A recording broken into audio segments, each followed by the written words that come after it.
I was doing DoorDash late one night, trying to get some extra money for savings. It wasn't too busy, but I was getting a few orders here and there to make it worth my while. A little after 1 a.m., an order came in for a customer 30 minutes away. It was a long drive, but the payout was good enough for me to accept it. I drove to the restaurant, some local Korean place that looked expensive, then started heading to the house. By the end of the route, it started taking me into a pretty bad part of town. I'd been here before with no problems, but as I drove through and looked at all the rundown houses, I started getting uncomfortable.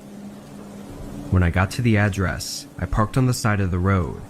It was a very small, old house with a cracked and destroyed driveway. I got out of my car and started walking up to the porch with the bag. Right as I was going to set the bag down, my phone rang. Hello? After getting no response, I hung up and quickly finished the delivery and hurried back to my car. As I turned my car on and buckled up, I heard the front door to the house swing open. I looked over and saw a woman waving her arms in the air and running toward my car, screaming at me to wait. It was so bizarre, I was too frozen to react. She ran up to my window and started banging, asking me to help her. I still had no idea what was going on, but I opened the window a crack and asked what she needed. She said her 3-year-old daughter was inside struggling to breathe and that I needed to help her. The woman started going back up the driveway and begged me to come help. Still in a confused state of shock, I got out of my car and started to follow her. But as I did, I noticed her get quiet and less panicky.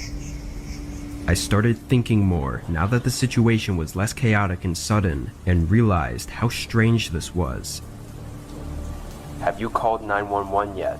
I asked, stopping on the driveway. She turned around, and it was like her tears and panic were gone. She said there was no time, and started to very obviously pretend to panic again. It looked more like a crackhead having a mental breakdown, not a worried mother. I immediately ran back to my car as she continued screaming and even ran back down the driveway to the passenger door and started trying to open it. I turned the car back on and reversed as she tried to run in front of my car to come to my side. Once I was clear, I put it in drive and went around her, and in that second that I passed the house again, I saw a large figure standing in the upstairs window, watching the whole thing.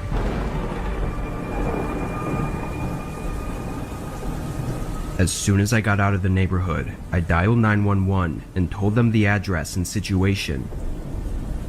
When I got a call back from the police, they told me that the woman had a different story, saying she only came out to give me a cash tip.